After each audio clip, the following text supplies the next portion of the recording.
ಎಲ್ರಿಗೂ ನಮಸ್ಕಾರ. ಗೆಳತಿ ದಿನಚರಿಗೆ ನಿಮ್ಗೆಲ್ರಿಗೂ ಸ್ವಾಗತ. ಗುರುವಾರದ ದಿನಚರಿಯನ್ನ ನಿಮ್ಮೊಂದಿಗೆ ಶೇರ್ ಮಾಡ್ಕೊಳ್ತಾ ಇದ್ದೀನಿ. ಎಲ್ರಿಗೂ ವರಮಹಾಲಕ್ಷ್ಮಿ ಹಬ್ಬದ ಹಾರ್ದಿಕ ಶುಭಾಶಯಗಳು. ಈ ವರ್ಷದಲ್ಲಿ ನೀವು ಅಂದ್ಕೊಂಡಂತ ಎಲ್ಲ ಕೆಲಸ ಕಾರ್ಯಗಳು, ನಿಮ್ಮ ಇಷ್ಟಾರ್ಥಗಳೆಲ್ಲ ಈಡೇರ್ಲಿ ಅಂತ ನಾನು ಕೂಡ ಪ್ರಾರ್ಥನೆ ಮಾಡ್ತೀನಿ. ಈಗಾಗಲೇ ಎಲ್ರ ಮನೇಲೂ ಕೂಡ ಪೂಜೆ ಎಲ್ಲ ಆಗಿರುತ್ತೆ. ಊಟನೂ ಕೂಡ ಆಗಿ ರೆಸ್ಟ್ ಮಾಡ್ತಾ ಇರ್ತೀರಾ ಅಲ್ವಾ? ನಾನು ಹಿಂದಿನ ದಿನ ಹೇಗೆಲ್ಲ ಪ್ರಿಪರೇಷನ್ ಮಾಡ್ಕೊಂಡಿದ್ದೆ ಅನ್ನೋದನ್ನ ಇವತ್ತು ಶೇರ್ ಮಾಡ್ಕೊಳ್ತಾ ಇದ್ದೀನಿ. ಈ ವಿಡಿಯೋ ನಿಮಗೆ ತಡವಾಗಿ ಸಿಗ್ತಾ ಇದೆ. ಸ್ವಲ್ಪ ಬೇಗನೆ ಶೇರ್ ಮಾಡಿದ್ರೆ ನಿಮಗೂ ಕೂಡ ಒಂದಷ್ಟು ಐಡಿಯಾ ಸಿಗ್ತಾ ಇತ್ತು. ಮುಂದಿನ ವಾರ ಹಬ್ಬ ಮಾಡೋರ್ಗಂತೂ 100% ಯೂಸ್ಫುಲ್ ಆಗುತ್ತೆ ಅಂತ ಅನ್ಕೊಂಡಿದ್ದೀನಿ. ಹಿಂದಿನ ದಿನ ಗುರುವಾರ ಕಂಪ್ಲೀಟ್ ಮನೆ ಕ್ಲೀನಿಂಗ್ ಆದ್ಮೇಲೆ ಪೂಜಾ ರೂಮ್ ಕ್ಲೀನಿಂಗ್ ಯಾವಾಗಲೂ ಲಾಸ್ಟ್ ಅಲ್ಲೇ ಇಟ್ಕೋತೀವಿ. ಅದೇ ರೀತಿ ಪೂಜಾ ರೂಮ್ ಕ್ಲೀನಿಂಗ್ ಅನ್ನ ಮಾಡ್ಕೊಳ್ತಾ ಇದ್ದೀನಿ. ಪೂಜಾ ಸಾಮಾನೆಲ್ಲ ತೊಳೆದು ರೆಡಿ ಮಾಡಿ ಇಟ್ಟಿದ್ದೀನಿ. ಮತ್ತೆ ಅಕ್ಷತೆ ಮಾಡ್ಕೋಬೇಕು, ತುಪ್ಪದ ಬತ್ತಿಗಳು ರೆಡಿ ಮಾಡಿ ಇಟ್ಕೋಬೇಕು. ಸಾಕಷ್ಟು ಕೆಲಸ ಇರುತ್ತೆ. ಕಳಸದ ಒಳಗಡೆ ಹಾಕುವಂಥ ಸಾಮಾನುಗಳನ್ನು ಕೂಡ ಅಷ್ಟೇ ರೆಡಿ ಮಾಡಿ ಇಟ್ಕೋಬೇಕು. ನಾವು ಬಟ್ಲಲ್ಲಿಡುವಂಥ ಕಾಯಿನ ಆಗಿರಲಿ, ಲಕ್ಷ್ಮಿಗೆ ಪ್ರಿಯವಾದ ವಸ್ತುಗಳಾಗಿರಲಿ, ಯಾಕಂದ್ರೆ ಯಾವುದನ್ನು ಕೂಡ ಮರಿಬಾರ್ದು, ಮಿಸ್ ಆಗಬಾರ್ದು. ಹಾಗಾಗಿ ಎಲ್ಲನೂ ಕೂಡ ರೆಡಿ ಮಾಡಿ ಇಟ್ಕೋಬೇಕು. ಕೆಲವ್ರಿಗೆ ಮನೇಲಿ ಹೆಲ್ಪ್ ಮಾಡೋರು ಇರ್ತಾರೆ, ಕೆಲವ್ರಿಗೆ ಹೆಲ್ಪ್ ಮಾಡೋರು ಇರೋದಿಲ್ಲ. ಹಾಗಾಗಿ ಯಾವುದಾದ್ರೂ ಮರೆತರು ಅವರೇ ಎದ್ದು ಓಡಾಡಬೇಕಾಗತ್ತೆ. ನನಗೂ ಅದೇ ಪರಿಸ್ಥಿತಿನೇ. ಹಾಗಾಗಿ ನಾನು ಎಲ್ಲನೂ ಕೂಡ ನೆನಪಿದ್ದಾಗ್ಲೇನೆ ಎಲ್ಲನೂ ಒಂದು ಕಡೆ ಜೋಡಿಸಿ ಇಟ್ಕೊಳ್ತೀನಿ. ಈಗ ತುಪ್ಪನೂ ಅಷ್ಟೇನೆ, ತುಪ್ಪದ ಬತ್ತಿ ಮಾಡ್ಕೋಬೇಕು. ನಾನು ಯಾವಾಗಲೂ ಮನೆಯಲ್ಲೇನೆ ಹಾಲಿನ ಕೆನೆ ತೆಗೆದಿಟ್ಟು ಬೆಣ್ಣೆ ಮಾಡಿ ಅದರಲ್ಲೇ ತುಪ್ಪ ಮಾಡಿ ಪೂಜೆಗೆಲ್ಲ ಯೂಸ್ ಮಾಡ್ತಾ ಇರ್ತೀನಿ. ಈಗ ಹಾಲಿನ ಕೆನೆ ತೆಗೆದಿಟ್ಟಿದ್ದೀನಿ, ಆದರೆ ಅದನ್ನ ಬೆಣ್ಣೆ ಮಾಡಿ ತುಪ್ಪ ಮಾಡೋಷ್ಟು ಟೈಮ್ ಇಲ್ಲ. ಹಾಗಾಗಿ ಅಂಗಡಿಯಿಂದನೇ ತುಪ್ಪ ತರಿಸ್ಕೊಂಡು ಅದನ್ನ ಸ್ವಲ್ಪ ಬಿಸಿ ಮಾಡ್ತಾ ಇದ್ದೀನಿ. ಬಿಸಿ ನೀರು ಕಾಯಿಸಿ ಅದ್ರೊಳಗಡೆ ಇಟ್ಬಿಟ್ರೆ ಬೇಗ ಅದು ಕರಗ್ಬಿಡತ್ತೆ. ತುಪ್ಪದ ಬತ್ತಿಗಳಿಗೆ ಚೆನ್ನಾಗಿ ಮಿಕ್ಸ್ ಮಾಡ್ಕೋಬಹುದು. ಈಗ ಅದನ್ನೆಲ್ಲ ರೆಡಿ ಮಾಡಿಟ್ಟು ಹೂ ಕಟ್ತಾ ಇದ್ದೀನಿ. ಮಾರ್ಕೆಟ್ಗೇನು ಹೋಗ್ಲಿಲ್ಲ, ನಮ್ಮ ಏರಿಯಾನೇ ಮಿನಿ ಮಾರ್ಕೆಟ್ ತರ ಇದೆ. ಹಾಗಾಗಿ ಇಲ್ಲೇ ಹೂ ತಗೊಂಡಿದ್ದೆ. ಈ ಸಲ ತುಂಬಾ ಹೂ ಕಡಿಮೆ ಅಂತಾನೆ ಹೇಳ್ಬೋದು. ಕನಕಾಂಬರ ಸಿಗ್ಲಿಲ್ಲ, ಕಣಗ್ಲೆ ಹೂ ಸಿಗ್ಲಿಲ್ಲ, ಡೇರಿ ಹೂ ಸಿಗ್ಲಿಲ್ಲ, ನೀಲಾಂಬ್ರ ಅಂತೂ ಇಲ್ವೇ ಇಲ್ಲ. ಹಾಗಾಗಿ ಯಾವ ಹೂಗಳು ಸಿಕ್ಕಿತ್ತೋ ಅದನ್ನೇ ತಗೊಂಡ್ ಬಂದು ಪೂಜೆ ಮಾಡಿದ್ರಾಯ್ತು. ಇನ್ನೇನ್ ಮಾಡಕ್ಕಾಗತ್ತೆ ಅಲ್ವಾ? ಹಾಗಾಗಿ ನನಗೆ ಸ್ವಲ್ಪ ತಾವರೆ ಹೂವು, ಮಲ್ಲಿಗೆ ಹೂವು ಮತ್ತೆ ಸೇವಂತಿಗೆ ಹೂ ಸಿಕ್ತು. ಆದ್ರೆ ತುಂಬಾ ಚೆನ್ನಾಗಿರುವಂತ ಹೂನೇ ಸಿಕ್ತು. ಅದನ್ನೇ ತಗೊಂಡ್ ಬಂದು ಇಲ್ಲಿ ಸ್ವಲ್ಪ ಕಟ್ಟಿರೋ ಹೂ ಕೂಡ ತಗೊಂಡಿದ್ದೀನಿ. ಒಂದ್ ಸ್ವಲ್ಪ ಬಿಡಿ ಹೂ ತಗೊಂಡಿದ್ದೆ. ಅದನ್ನ ದಿಂಡು ರೀತಿ ಪೋಣಿಸಿ ಹಾಕಿದ್ರೆ ಚೆನ್ನಾಗಿ ಕಾಣಿಸುತ್ತೆ ಅಂತ. ಯಾಕಂದ್ರೆ ನನಗೆ ದಿಂಡು ಸುತ್ತಕ್ ಬರೋದಿಲ್ಲ. ಅದೊಂದನ್ನ ಕಲಿಬೇಕು. ಹಾಗಾಗಿ ಸೂಜಿನಲ್ಲೇ ಪೋಣಿಸಿ ಹಾರ ತರ ಮಾಡ್ತಾ ಇದ್ದೀನಿ. ನಾನೇನ್ ಅಳತೆ ತಗೊಂಡಿಲ್ಲ ಇಷ್ಟೇ ಉದ್ದ ಬೇಕು ಅಂತ. ಒಂದು ಅಂದಾಜ್ ಮೇಲೆ 2 ದಿಂಡನ್ನ ಇಲ್ಲಿ ಮಾಡಿ ಇಟ್ಟಿದ್ದೀನಿ. ನೋಡೋಣ ಇದನ್ನ ಯಾವ ರೀತಿ ಹಾಕ್ಬೇಕು ಅನ್ನೋ ಐಡಿಯಾ ಕೂಡ ಇಲ್ಲ. ನಾಳೆ ಬೆಳಗ್ಗೆ ಕಳಸಕ್ಕೆ ಅಲಂಕಾರ ಮಾಡುವಾಗ ಯಾವ ರೀತಿ ಸೆಟ್ ಆಗುತ್ತೋ ಆ ರೀತಿ ಹಾಕ್ತೀನಿ. ಸೇವಂತಿಗೆ ಹೂ ಕೂಡನು ಅಷ್ಟೇ, ತೊಟ್ಟಿ ಇಲ್ದೇ ಇರುವಂತ ಬಿಡಿ ಹೂ ಸಿಕ್ಕಿತ್ತು. ಅದನ್ನ ಈ ರೀತಿ ಪೋಣಿಸಿ ಇಟ್ಟಿದ್ದೀನಿ. ಕಳಸಕ್ಕೆ ಆಗೋದಾದ್ರೆ ಕಳಸಕ್ಕೆ ಹಾಕ್ತೀನಿ. ಇಲ್ಲ ಅಂದ್ರೆ ಫೋಟೋಗೆ ಅಥವಾ ಬಾಗಲ್ಗಳಿಗೆ ಹಾಕೋದಕ್ಕೂ ಕೂಡ ಚೆನ್ನಾಗಿ ಕಾಣಿಸುತ್ತೆ ಅಂತ. ಈ ರೀತಿ ಸಣ್ಣ ಸಣ್ಣ ಹೂಗಳು ಮತ್ತೆ ಸ್ವಲ್ಪ ಚೆನ್ನಾಗಿರುವಂತ ಹೂ ಎರಡೂ ಸಪ್ರೇಟ್ ಮಾಡ್ಕೊಂಡು ಅದನ್ನ 2 ರೀತಿ ಹಾರ ಪೋಣಿಸಿ ಇಟ್ಟಿದ್ದೀನಿ. ನೋಡ್ತಾ ಇರ್ಬೋದು ಇಲ್ಲಿ ಕಟ್ಟಿರುವಂತ ಸ್ವಲ್ಪ ಸೇವಂತಿಗೆ ಹೂವು. ಕನಕಾಂಬರ ಹೂ ಕೂಡ ಸಿಕ್ಕಿತ್ತು. ಆದ್ರೆ ಒಂದ್ ಸ್ವಲ್ಪನೂ ಚೆನ್ನಾಗಿರ್ಲಿಲ್ಲ. ಇದನ್ನ ಕಟ್ಟೋಕ್ಕೂ ಮನ್ಸಿಲ್ಲ, ಹಾಗೆ ಬಿಸಾಕೋಕ್ಕೂ ಮನ್ಸಿಲ್ಲ. ಮಲ್ಲಿಗೆ ಹೂವಿನ ಜೊತೆ ಸ್ವಲ್ಪ ಹೂನ ಮಿಕ್ಸ್ ಮಾಡಿ ಕಟ್ಟಿದೆ. ಇನ್ನೊಂದು ಸ್ವಲ್ಪ ಚೆನ್ನಾಗಿರೋದನ್ನ ಕಟ್ಟೋಣ ಅಂತ ಹೇಳಿ ಕಟ್ತಾ ಇದ್ದೀನಿ. ಮತ್ತೆ ಗರಿಕೆ ಕೂಡ ಅಷ್ಟೇನೆ. 21 ಗರಿಕೆನೂ ಸೇರಿಸಿ ಅದನ್ನು ದಾರ ಸುತ್ತಿ ರೆಡಿ ಮಾಡಿ ಇಟ್ಕೋಬೇಕು. ನೆಲ್ಲಿಕಾಯಿ ದೀಪ ಮಾಡಬೇಕು. ಅದನ್ನು ಕೂಡ ಒಂದು ಪ್ಲೇಟಲ್ಲಿ ನೆಲ್ಲಿಕಾಯಿನ ರಾತ್ರಿನೇ ತೊಳೆದು ಅದನ್ನು ಒಂದು ಪ್ಲೇಟಲ್ಲಿ ಇಟ್ಬಿಟ್ರೆ ಬೆಳಗ್ಗೆ ದೀಪ ಮಾಡ್ಕೊಳ್ಳೋದಕ್ಕೆ ನಮಗೂ ಕೂಡ ಈಸಿ ಆಗುತ್ತೆ. ಈಗ ತೊಳೆದಿಟ್ಟಿರುವಂತ ದೇವ್ರ ಸಾಮಾನುಗಳಿಗೆಲ್ಲದಕ್ಕೂ ಕೂಡ ಬೊಟ್ಟೆ ಇಟ್ಟು ಈ ರೀತಿ ಜೋಡಿಸ್ಬಿಟ್ಟಿದ್ದೀನಿ. ಪ್ರತಿದಿನದ ಪೂಜೆಯಲ್ಲಿ ಇಷ್ಟೆಲ್ಲ ಪೂಜಾ ಸಾಮಾನ ನಾನು ಯೂಸ್ ಮಾಡೋದಿಲ್ಲ. ಕೆಲವೊಂದನ್ನ ಎತ್ತಿಟ್ಬಿಡ್ತೀನಿ ಹಬ್ಬ ಆದ್ಮೇಲೆ. ವರಮಹಾಲಕ್ಷ್ಮಿ ಹಬ್ಬಕ್ಕೆ ಮಾತ್ರನೇ ಕೆಲವೊಂದಷ್ಟು ಎಕ್ಸ್ಟ್ರಾ ದೀಪಗಳಾಗಿರಬಹುದು, ಮತ್ತೆ ಈ ಆನೆಗಳು, ಕುಂಕುಮದ ಬಟ್ಲು ಇಂಥವೆಲ್ಲ ಸ್ವಲ್ಪ ಎಕ್ಸ್ಟ್ರಾ ಯೂಸ್ ಆಗುತ್ತೆ. ಯಾಕಂದ್ರೆ 2 ಕುಂಕುಮದ ಬಟ್ಲನ್ನ ದೇವ್ರ ಮುಂದೆ ಇಟ್ಟಿರ್ತೀವಿ. ಇನ್ನೆರಡು ಕುಂಕುಮದ ಬಟ್ಲು ಬಂದವರಿಗೆ ಕುಂಕುಮ ಕೊಡೋದಕ್ಕೆ, ಮತ್ತೆ ನೈವೇದ್ಯ ಇಡುವಂತ ಬಟ್ಲುಗಳು. ಇದೆಲ್ಲಾನು ನಾನೇನು ಡೈಲಿ ಯೂಸ್ ಮಾಡಲ್ಲ. ಅದನ್ನೆಲ್ಲ ಹಬ್ಬ ಆದ್ಮೇಲೆ ಎತ್ತಿಟ್ಬಿಡ್ತೀನಿ. ಇನ್ನು ಕಳಸದ ಒಳಗಡೆ ಹಾಕೋದಕ್ಕೂ ಅಷ್ಟೇ ಲಾವಂಚ ಬೇರು, ಬೆಳ್ಳಿಕಾಯಿನು, ಅಡಿಕೆ ಅದನ್ನು ಒಂದ್ ಕಡೆ ಎತ್ತಿಟ್ಟಿದ್ದೀನಿ. ಲಕ್ಷ್ಮಿಗೆ ಪ್ರಿಯವಾದ ವಸ್ತುಗಳು, ಅದ್ರ ಜೊತೆಗೇನೆ ಕಾಲುಂಗ್ರ, ಓಲೆ ಎಲ್ಲಾನು ಇಟ್ಟಿದ್ದೀನಿ. ತುಂಬಾ ಸಲ ಈ ರೀತಿ ಸಣ್ಣ ಪುಟ್ಟ ವಸ್ತುಗಳು ಕಣ್ಮುಂದೆ ಇದ್ರೂ ನಮ್ಗೆ ಕಾಣಿಸೋದೇ ಇಲ್ಲ. ಬೆಳಗ್ಗೆ ಪೂಜೆ ಟೈಮಲ್ಲಿ ಅದನ್ನ ಹುಡುಕೋ ರೀತಿ ಆಗ್ಬಾರ್ದು ಅಂತ ಈ ಬಟ್ಲೊಳಗಡೆ ಹಾಕಿ ಇಟ್ಬಿಟ್ಟಿದ್ದೀನಿ.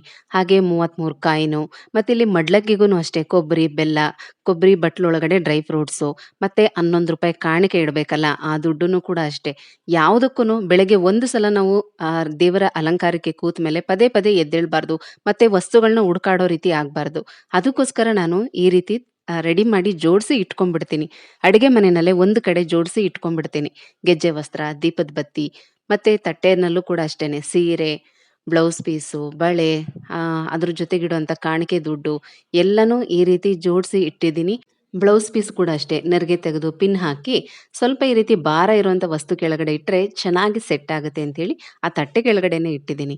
ಅಮ್ಮನ ಮೊಗಸಿರಿನೂ ಅಷ್ಟೇ ಚೆನ್ನಾಗಿ ರೆಡಿ ಮಾಡಿ ಓಲೆ ಎಲ್ಲ ಇಟ್ಟು ರೆಡಿ ಮಾಡಿ ಇಟ್ಟಿದ್ದೀನಿ. ತುಂಬ ಮುದ್ದಾಗಿ ಕಾಣಿಸ್ತಾ ಇತ್ತು. ನನ್ನ ಕಣ್ಣಿಗೆ ದೃಷ್ಟಿ ಆಗುತ್ತೇನೋ ಅನ್ನೋ ಥರ ಅನ್ನಿಸ್ತಾ ಇತ್ತು.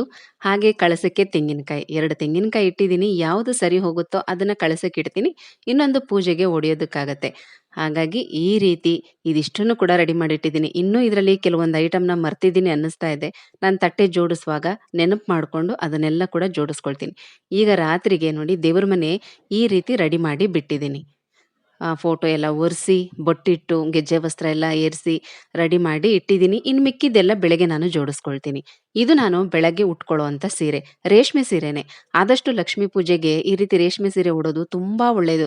ರೇಷ್ಮೆ ಸೀರೆ ಹಳೇದಾದ್ರೂ ಕೂಡ ಅದಕ್ಕೆ ದೋಷ ಇಲ್ಲ ಅಂತ ಹೇಳ್ತಾರೆ. ಮತ್ತೆ ಅದಕ್ಕೆ ಆಕರ್ಷಣಾ ಶಕ್ತಿ ಜಾಸ್ತಿ. ಹಾಗಾಗಿನೇ ಯಾವಾಗಲೂ ಅಷ್ಟೇ ದೇವಸ್ಥಾನಕ್ಕೆ ಹೋಗ್ಲಿ, ಮನೆಯಲ್ಲೇ ಈ ರೀತಿ ವಿಶೇಷ ಪೂಜೆ ಇರೋ ಸಮಯದಲ್ಲಿ ಕಾಟನ್ ಸ್ಯಾರಿ ಅಥವಾ ರೇಷ್ಮೆ ಸೀರೆಗಳು, ಚಿನ್ನದ ಒಡವೆಗಳನ್ನ ಹಾಕೋಬೇಕು. ಅದು ತುಂಬಾ ಒಳ್ಳೆ ಪಾಸಿಟಿವ್ ವೈಬ್ಸ್ ಅನ್ನ ತಂದುಕೊಡುತ್ತೆ. ಈ ಸೀರೆ ಕೂಡ ಹಳೇದೇನೆ. ಇದನ್ನ ಲಕ್ಷ್ಮೀ ಪೂಜೆಗೆ ಬಿಟ್ಟು ಬೇರೆ ಇನ್ಯಾವುದಕ್ಕೂ ನಾನು ಉಪಯೋಗಿಸೋದಿಲ್ಲ. ನೀವು ಅಷ್ಟೇ ನಿಮ್ಮ ಮದುವೆ ಸೀರೆಗಳು, ನಿಮ್ಮ ಮದುವೆಯ ಮುಹೂರ್ತದಲ್ಲಿ ನೀವು ಉಟ್ಟಿದಂಥ ಸೀರೆಗಳು, ಅದನ್ನ ಬೇರೆಯವ್ರಿಗೆಲ್ಲ ಕೊಡಬಾರ್ದು. ಆ ಸೀರೆನ ಹಾಗೆ ಇಟ್ಕೊಂಡು ಈ ರೀತಿ ಪೂಜೆ ಸಮಯದಲ್ಲಿ ಉಟ್ಕೊಳ್ಳಿ. ತುಂಬಾ ಒಳ್ಳೆಯದು. ಅದರಲ್ಲೂ ಲಕ್ಷ್ಮೀ ಪೂಜೆಗೆ ಈ ರೀತಿ ಲೈಟ್ ಕಲರ್ ಅಂದ್ರೆ of white, red, green, yellow ಇಂಥ ಬಣ್ಣದ ಸೀರೆಗಳು ತುಂಬಾನೇ ಒಳ್ಳೆಯದು. ಇಷ್ಟೆಲ್ಲ ಕೆಲಸ ಮುಗಿಸೋ ಹೊತ್ತಿಗೆ ರಾತ್ರಿ 12 ಗಂಟೆ ಆಗಿತ್ತು. ಆಮೇಲೆ ಒಂದು 2 ಅವರ್ ಸ್ವಲ್ಪ ಹಾಗೆ ರೆಸ್ಟ್ ಮಾಡಿ 2 ಗಂಟೆಗೆ ಎದ್ದು ಮನೆಯೆಲ್ಲ ಗುಡಿಸಿ, ಒರೆಸಿ, ಸ್ನಾನ ಮಾಡಿ ಈಗ ಗಂಗೆ ಪೂಜೆನ ಮಾಡ್ಕೊತಾ ಇದ್ದೀನಿ. ಗಂಗೆ ಪೂಜೆ ಮಾಡಿ ಕಳಸಕ್ಕೆ ನೀರನ್ನ ತಗೊಂಡಿದ್ದೀನಿ. ಇನ್ನು ದೇವರ ಮನೆಯಲ್ಲಿ ಕಳಸನ ರೆಡಿ ಮಾಡ್ಕೊಳ್ಳುವಂಥ ಕೆಲಸ ಇರುತ್ತೆ. ಅದನ್ನೆಲ್ಲ ನಿಜವಾಗ್ಲೂ ವಿಡಿಯೋ ಮಾಡೋದಕ್ಕಾಗಲಿಲ್ಲ. ಯಾಕಂದ್ರೆ ಇಷ್ಟೊತ್ತಿನಲ್ಲಿ ನಾನು ಒಬ್ಬಳೇ ಈ ಕೆಲಸ ಎಲ್ಲ ಮಾಡ್ಕೊತಾ ಇದ್ದೀನಿ. ಮಗ, ಹಸ್ಬೆಂಡ್ ಎಲ್ಲರೂ ಕೂಡ ಮಲಗಿದ್ದಾರೆ. ಹಾಗಾಗಿ ನಾನು ಆ, ದೇವರ ಅಲಂಕಾರದ ವಿಡಿಯೋನ ಮಾಡೋದಕ್ಕಾಗಲಿಲ್ಲ. ಪೂರ್ತಿ ರೆಡಿ ಆದ್ಮೇಲೆ ನಂದು ಪೂಜೆ ಕೂಡ ಆದ್ಮೇಲೆ ನಿಮಗೆ ಶೇರ್ ಮಾಡ್ತಾ ಇದ್ದೀನಿ. ಯಾವ ರೀತಿ ಬಂದಿದೆ, ಕಳಸ ಯಾವ ರೀತಿ ಕಾಣಿಸ್ತಾ ಇದೆ. ಬ್ಲೌಸ್ ಪೀಸನ್ನೇ ನಾನು ಉಡಿಸಿರೋದು. ಸಿಂಪಲ್ ಆಗಿ ದೇವ್ರ ಮನೆಯಲ್ಲಿ ಲಕ್ಷ್ಮಿನ ಕೂರಿಸಿ ಪೂಜೆ ಮಾಡಿರುವಂಥದ್ದು. ಪ್ರತಿದಿನ ಪೂಜೆ ಮಾಡುವಂಥ ಕಳಸಕ್ಕೇನೆ ನಾನು ಆ, ಬ್ಲೌಸ್ ಪೀಸನ್ನ ಉಡಿಸಿ ಪೂಜೆ ಮಾಡಿರುವಂಥದ್ದು. ಇನ್ನು ಇವತ್ತು ನಾನು ಕಳಸನ ತೆಗೆಯೋದಿಲ್ಲ. ನಾಳೆ ರಾತ್ರಿಗೆ ಕದಲಿಸಿ ಭಾನುವಾರ ಬೆಳಗ್ಗೆ ವಿಸರ್ಜನೆ ಮಾಡ್ಕೋತೀನಿ. ಪ್ರತಿಯೊಂದನ್ನು ಪೂರ್ತಿ ಇಲ್ಲಿ ಏನೆಲ್ಲ ನಾನು ಐಟಮ್‌ಗಳು ಇಟ್ಟಿದ್ದೀನಿ ಅದೆಲ್ಲನೂ ಕೂಡ ತೆಗೆದು ಮತ್ತೆ ದೇವ್ರ ಮನೆಯೆಲ್ಲ ಕ್ಲೀನ್ ಮಾಡಿ ಕಳಸ, ದೇವ್ರ ಸಾಮಾನೆಲ್ಲನೂ ಕೂಡ ತೊಳೆದು ಮತ್ತೆ ಭಾನುವಾರ ಸಾಯಂಕಾಲ ಅಥವಾ ಸೋಮವಾರ ಬೆಳಗ್ಗೆ, ಹೇಗಿದ್ರು ಸೋಮವಾರ ಹುಣ್ಣಿಮೆ ಇದೆ, ನಮ್ಮ ಮನೆ ದೇವರ ವಾರ. ಹಾಗಾಗಿ ಭಾನುವಾರ ಎಲ್ಲನೂ ತೊಳೆದು ಕ್ಲೀನ್ ಮಾಡಿ ಇಟ್ಕೊಂಡಿದ್ದು ಸೋಮವಾರ ಬೆಳಗ್ಗೆ ಮತ್ತೆ ನಾನು ಕಳಸ ಇಟ್ಟು ಪೂಜೆ ಮಾಡ್ಕೊಳ್ತೀನಿ. ಅಂದ್ರೆ ಪ್ರತಿದಿನ ನಾವು ಯಾವ ರೀತಿ ಪೂಜೆ ಮಾಡ್ತಾ ಇರ್ತೀವೋ ಆ ರೀತಿ ಇಟ್ಟು ಪೂಜೆ ಮಾಡ್ತೀನಿ. ರಾತ್ರಿ 2 ಗಂಟೆಗೆ ಎದ್ರುನು ಎಲ್ಲ ರೆಡಿ ಮಾಡಿ ಪೂಜೆಗೆ ಕೂತ್ಕೊಳ್ಳೋಷ್ಟೊತ್ತಿಗೆ ಬೆಳಗ್ಗೆ 5:30 ಆಗಿತ್ತು. 5:30ಗೆ ನನ್ನ ಪೂಜೆ ಪ್ರಾರಂಭ ಆಗಿ 7 ಗಂಟೆಗೆ ಮುಗೀತು. ಎಲ್ಲ ಮಂತ್ರಗಳು, ಸ್ತೋತ್ರಗಳು, ಅಷ್ಟೋತ್ತರ, ಕುಂಕುಮಾರ್ಚನೆ ಎಲ್ಲನೂ ಕೂಡ ಮಾಡಿಕೊಂಡು ಪೂಜೆನೂ ಕೂಡ ತುಂಬ ಚೆನ್ನಾಗಾಯ್ತು. ಮನಸ್ಸಿಗೆ ತುಂಬಾನೇ ಸಮಾಧಾನ ಅನ್ನಿಸ್ತು.